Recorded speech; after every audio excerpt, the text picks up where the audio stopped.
ulaştırdı bizleri. Bin yıllık boğam Yusuf Hastacı.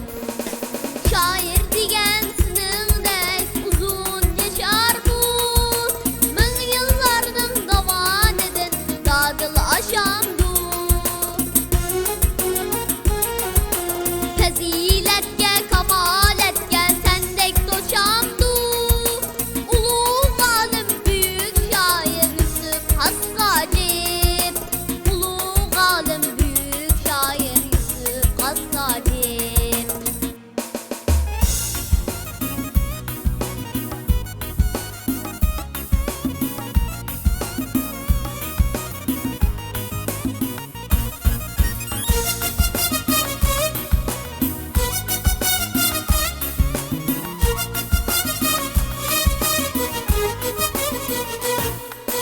Bu anlamı boğzi İtbira şiirini Elgi medet güç kuvvet Yusuf Hastacı. Bizi biz evlatlar Ulaştırdı bizleri.